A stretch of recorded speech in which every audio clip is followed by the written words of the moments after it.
Hey, welcome to the Leadership Collaborative. My name is Kayla. Thanks so much for being here. I help leaders improve their skills to find success every day. And I have a lot of fun on this channel just talking about different leadership tips or bullet journaling or just whatever's going on in my life right now, women's health issues. But today I want to talk about alignment. So I host a community called the Leadership Collaborative Community on a platform called Mighty Networks. And it's really a group of us leaders who go in there and just share ideas. And this month's theme in the Leadership Collaborative is all about burnout and leading through tough times. You know, with the pandemic and also just everything else going on in my life and our lives, it stemmed from me really trying to figure out how do I lead when I'm going through health issues. So yesterday, compared to the day I'm recording this, was pregnancy and infant loss Remembrance Day, and I've had 2 ectopic pregnancies. It's hard to talk about, but it's real. And it's real because women and their partners and families are going through stuff like this all the time. And yet, as leaders, we have to keep going and be kind to ourselves, but also move forward because we've got work to do. So that's kind of where that stemmed from. This week, we're talking about alignment, and it's actually a really fun topic to talk about. So I'm going to share with you in this video how it relates to the movie The Holiday. So if you like Cameron Diaz, Kate Winslet, Jack Black, the sexy one. I always forget his name. I'm going to have to Google it. The Holiday. Jude Law, that's his name, he's great. If you like them and you like the movie, this is going to be a good video for you. So, first though, I want to share something with you guys about my life. So I got this really cute gift from a coworker today in the mail. I've been waiting for my Budget Mom planner. If you guys follow the Budget Mom, she's amazing, but you should. Anyways, I was waiting for that to come in the mail, but instead I got my Ruth Bader Ginsburg action figure. It's super cute. I dissent, and it has its own little gavel. So that's going to be over here in my office. I'm going to look at her every day. So that just happened. So I'm in a good mood. All right. So the first thing is, what is alignment? So today in the Leadership Collaborative community, I went in there and talked a little bit about my thoughts on this, and I just want to share a little bit with you guys too. So when I think or hear that word alignment, I almost think about like it's a buzzword, right? Like we need to be in alignment with our goals. Like we're always going on the right track. We have an end game in mind. We're taking steps to get to our goals, and we're in alignment. Everything feels right, and there's flow, and it's just perfect. But that's not always true. Sometimes it feels like that, and then other times it doesn't feel like that at all. And so I started to really break down this buzzword of alignment and think about what is it really? So when you look up the word alignment, it talks about recalibration, positioning, tweaking. You think about getting your car realigned, having an alignment on your car. So I actually am a scientist, right? That's where I started in my career, working the bench, and one of my jobs was to oversee the equipment and to make sure that it was calibrated, that it was shown to be accurate and precise. It was always giving us the results we wanted, and it was hitting those results over and over and over. That's precision. And I, think about it in the same way as these equipment had to be calibrated every quarter, regularly. And so, once they were calibrated, they were good to go, they were aligned, they were giving the correct results. And then over time, the calibration would just drift a little bit. Not to where it was anything crazy or dangerous, but to the point where, okay, we're due for another recalibration. We're due to realign. And so we'd do that, and the instrument would be right on track and slowly drift. So when I think about alignment for us in life, leadership, family, home, whatever it is that you're trying to find alignment in, I think about it as small changes and tweaks over time. And it has to do with being reflective and being able to see, okay, I'm a little bit drifted away from where I think I need to be. How do I know where I am today, where I need to be, and then close that gap and make that tweak or that alignment? So I don't know if you guys see yourself when you dream, but if you've ever had dreams where you feel like you're watching yourself, like you're watching yourself go through the motions, sometimes I feel like that's what an alignment reflection is like. If you have a feeling like that things aren't going the way you want them to, you can pause and slow down instead of, pushing through and keep doing the things and checking all the boxes. Slowing down to reflect and sort of see yourself, see where you're at right now, see where you think you need to be, and make small course corrections to get you back to where you need to be or on the right track. Sometimes I feel like we think we need an alignment when maybe we realize we are in alignment with this one thing, but that one thing doesn't feel like our path anymore.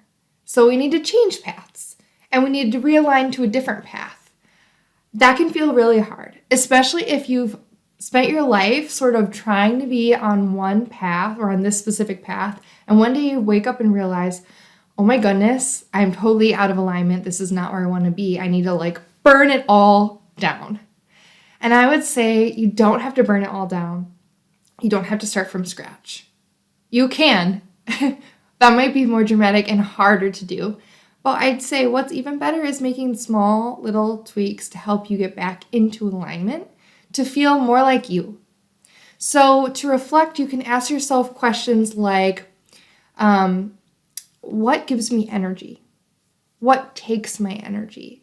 If you haven't watched the video I posted last week, it's all about boundaries. I'll link it here so you can go check it out. But those types of reflective questions. You can also ask yourself, how do I want to feel every day? And how do I want to be?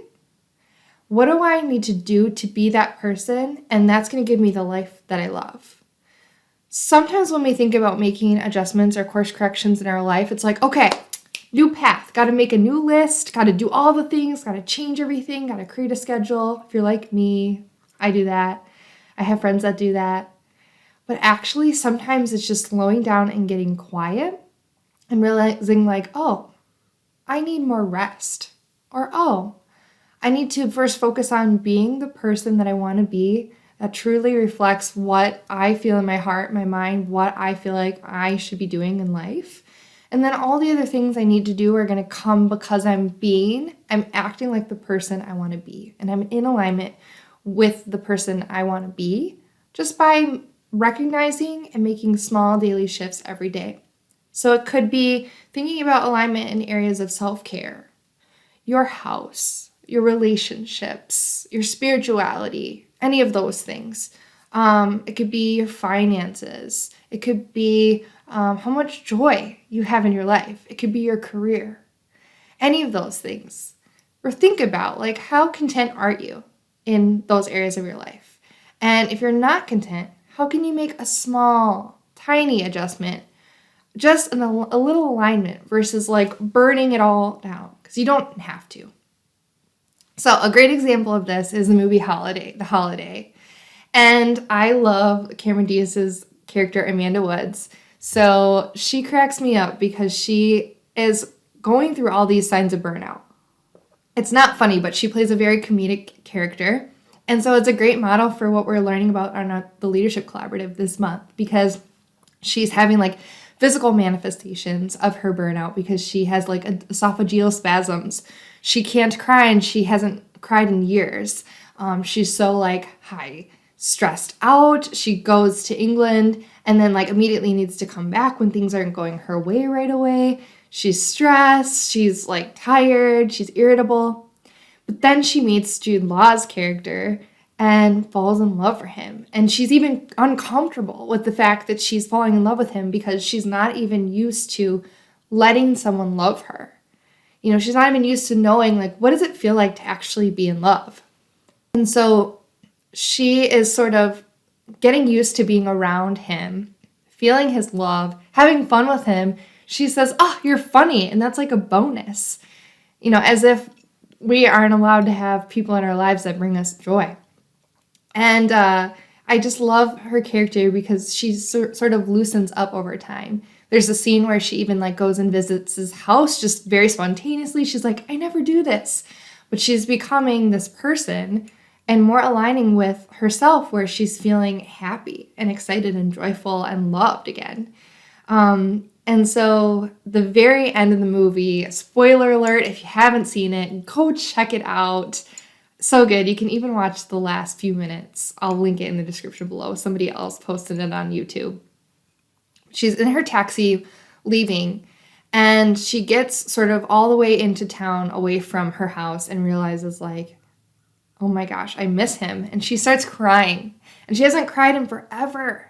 And it's like so exciting. And the narrator of the movie says, Amanda Woods, welcome back. And that's when she's finally like realigned with herself. And she says, turn around. She can't believe a life without him. And she goes back to Jude Law, and they're all happy, and it's great and it's so cute. And then Kate Winslet gets with Jack Black, and it's amazing. But throughout the whole movie, Amanda's character and all the other characters, they make small tweaks throughout their time and experiences to feel more like them, to feel love and aligned and excited and happy. And it wasn't like, it seemed big because they both switched houses and lives. But really, they're just two women who found two men who treated them right. And it was small. It wasn't these large, lavish, crazy things. It was just them experiencing life in a new way. So if you are feeling burnt out, or maybe you have this sense, this knowing that you feel like out of alignment, I would say first start by making a list of the things that give you energy and the things that take your energy. And then also try to categorize your life into different parts, like your home, your relationships, your finances, your, family, faith, whatever it is. Think about like how content are you in each of those areas. You can even rank it from like 1 to 5 or 1 to 10. And then just observe that. Take that with you for a few weeks and see how that feels. And you might start to say, okay, this area is ranked pretty low. What can I do about it?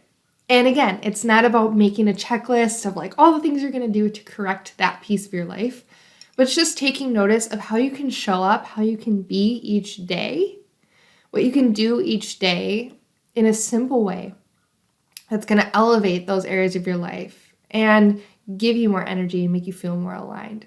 Maybe it's resting more, pausing more, taking notice of small, meaningful moments in your life, calling your mom, calling your sister, something really small, and reflect on it. And remember, alignments don't have to be about this big, grandiose vision where you're not exactly sure where you're going, or maybe you're only focused on one single target. It's just about making small tweaks and changes over time to feel more like you every day. All right, guys, I hope this has really helped you. If you're interested in diving into topics more like this, I have tons of videos on my YouTube channel already, and I also have the Leadership Collaborative enrollment opens at the end of the month. So it's every last week of the month. I open enrollment on the Monday before the month ends, and you can check it out. There's a link in the bio or the description there, and you can see what it's all about. I would love to have you in the group. If you like this video, please like it and subscribe so other people can find it and so you'll never miss a moment from me. All right, talk soon. Have a great day.